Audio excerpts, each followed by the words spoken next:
Jadi saya ingin menjelaskan satu hal. Siapa yang salah dalam carut marut politik kita hari ini? Siapa yang bersalah? Jokowi? Salah. Partai politik lebih salah lagi.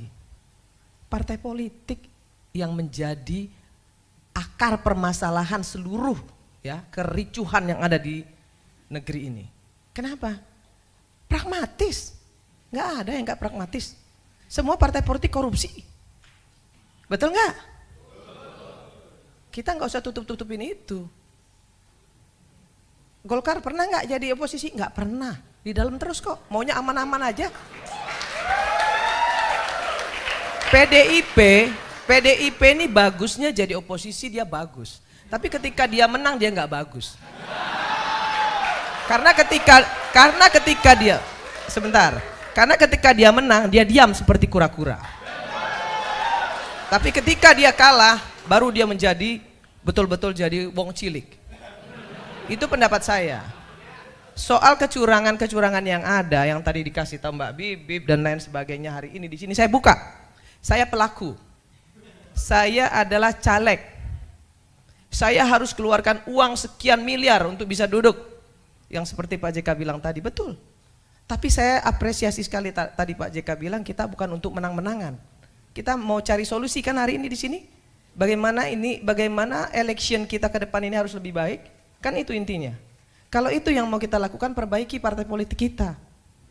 Jangan pilih calon-calon anggota dewan yang dari oligarki politik.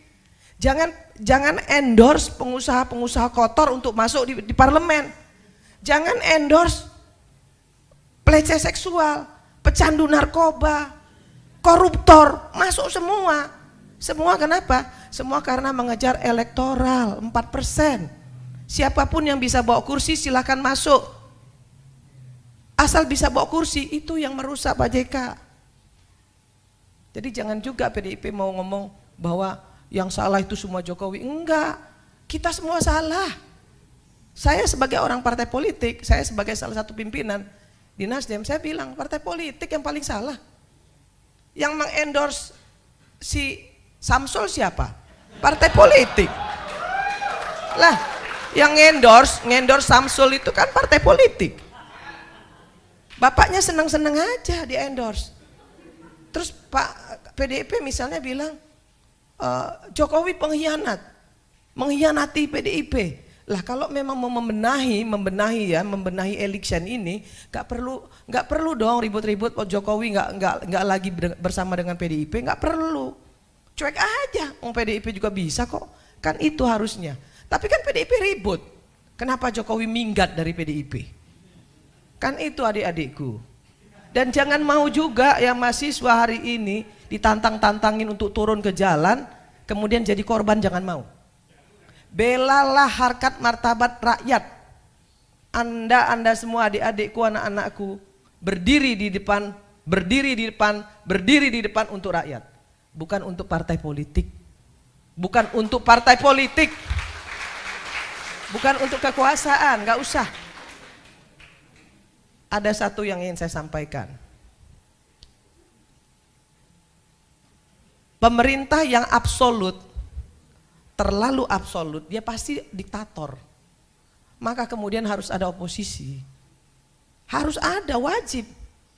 Kalau nggak ada oposisi, pemerintah itu jadi diktator. Maka harus ada oposisi. Tapi apa yang terjadi? Oposisi di Indonesia ini banci semua. Kenapa saya bilang banci? Orang masih melempar batu sembunyi tangan kok. Masih ngemis-ngemis kok dari pemerintah. Banci. Jadi kalau kita sekarang mau mengatakan diri kita yang paling benar, no, nggak ada yang benar hari ini. Ayo kita beresin. Dari mana dimulainya? Dari DPR. DPR ini biangnya nih, ya. Yang namanya undang-undang itu produknya dibikin oleh DPR sama pemerintah. Bukan cuma pemerintah, DPR juga. Nah, kenapa undang-undangnya semuanya DPR-nya ikut-ikut semua mengesahkan? Bansos disahkan oleh PDIP. IKN disahkan oleh PDIP. Dan seluruh partai koalisi ikut tanda tangan. Kok sekarang ribut-ribut? Kan nggak perlu. Apa yang harus kita lakukan anak-anakku semua? kita benerin. Ya, jangan endorse partai politik tuh, jangan endorse lah. Nah, beliau nih lo endorse. Ya, endorse Valina Sinka, Profesor Valina Sinka. Endorse untuk menjadi anggota DPR. Ya, jangan endorse orang yang sudah cacat moral, udah melakukan pelecehan seksual, masih bisa jadi anggota DPR. Pecandu narkoba menang, suara terbanyak. Gila gak?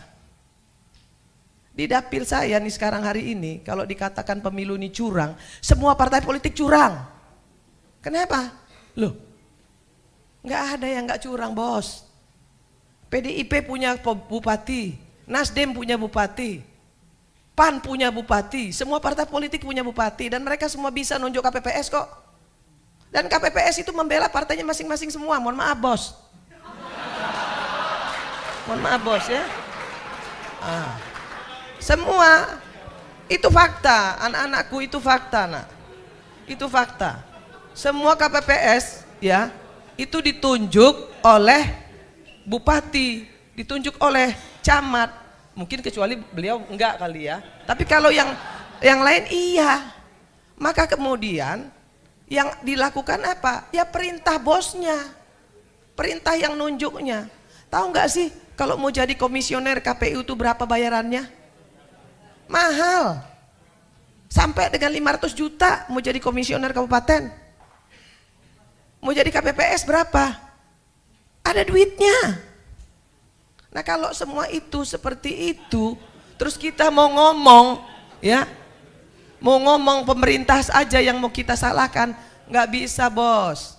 Salah semua. Jokowi bisa sekuat ini, kenapa? Karena partai politiknya korup. Karena partai politiknya bisa disogok. Karena partai politiknya bisa dikuasai. Makanya jadi hebat. Coba kalau partai politiknya nggak pragmatis. Coba kalau partai politiknya nggak korup, nggak bakal bisa digenggam sama Jokowi. Siapa dia? Tapi apakah kita harus membenahi ini? Harus.